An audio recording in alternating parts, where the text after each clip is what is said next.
नमस्कार विद्यार्थी मित्रांनो, श्रेणीश नर्सिंग क्लासेसमध्ये तुम्हा सर्वांचे मनपूर्वक अभिनंदन।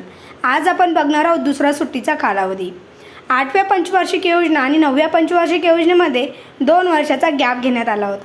त्याला दुसरा सुट्टीचा कालावधी असे म्हणतात, कारण की अगोदर 3 वार्षिक योजनेमध्ये 3 वर्षाचा गॅप घेतलेला होता, म्हणून तो पहिला कालावधी आणि हा दुसरा सुट्टीचा कालावधी।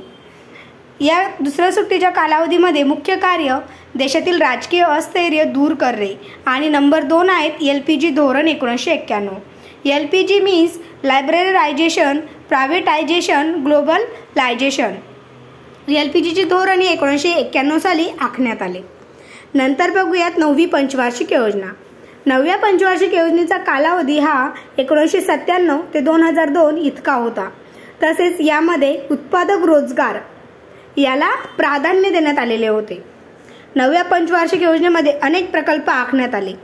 बघूयात प्रकल्प। नंबर 1 कस्तुरबा गांधी शिक्षण योजना 1997 साली। स्त्री साक्षरतेसाठी मुलींची शाळा हे या योजनेचा लक्ष्य होतं, म्हणजे स्त्रियांनी शाळेमध्ये प्रवेश घ्यावा म्हणून कस्तुरबा गांधी शिक्षण योजना स्थापन करण्यात आली। नंतर आहे सुवर्ण जयंती शहरी रोजगार योजना 1997।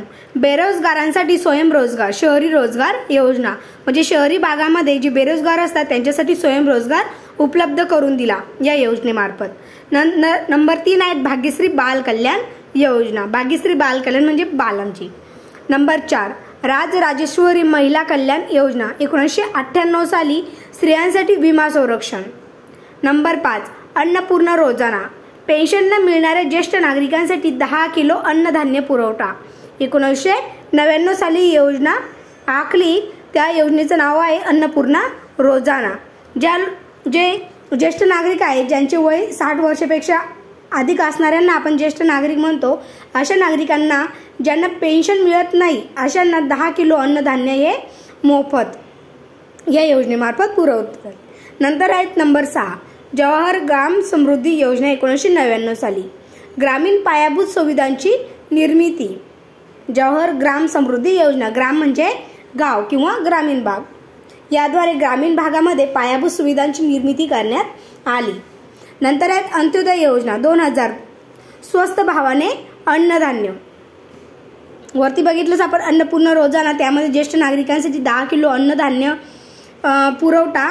नंतर अंत्योदय योजना 2000 पर्यंत, म्हणजे 2000 मध्ये ही योजना चालू करण्यात आली अंत्योदय योजना। यामध्ये स्वस्त भावाने अन्नधान्य गरजू लोकांना देण्यात आलेत। नंतर आहेत प्रधानमंत्री ग्रामोदय योजना 2000 ते 2001 या दरम्यान ही योजना चालू झाली। नंतर आहे सर्व शिक्षा अभियान 2001। सर्व शिक्षण अभियान अंतर्गत मुलांना 8वी पर्यंतचे शिक्षण हे सक्तीचे करण्यात आलेले होते। नंतर आहेत महत्त्वपूर्ण घटना।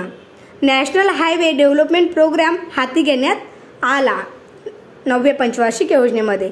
नंतर कृषी विमा महामंडळाची स्थापनाही या पंचवार्षिक योजनेमध्ये करण्यात आली। नंतर आहेत 9व्या पंचवार्षिक योजनेमध्ये काय मूल्यमापन झाले। कृषी क्षेत्रात वाढीचा सरासरी वाढीचा दर हा 2.44 इतके होता, म्हणजे सर्व क्षेत्रामध्ये दर हा वाढला। तर कृषी क्षेत्रामध्ये वार्षिक सरासरी वाढीचा दर 2.44% इतका होता। तर तोच दर उद्योग क्षेत्रामध्ये 4.29%, तर सेवा क्षेत्रामध्ये 7.87% इतका होता। असेच नवनवीन व्हिडिओ पाहण्यासाठी श्रेणीश नर्सिंग क्लासेसला सबस्क्राईब करा आणि बेल आयकॉनवरती क्लिक करायला विसरू नका। धन्यवाद।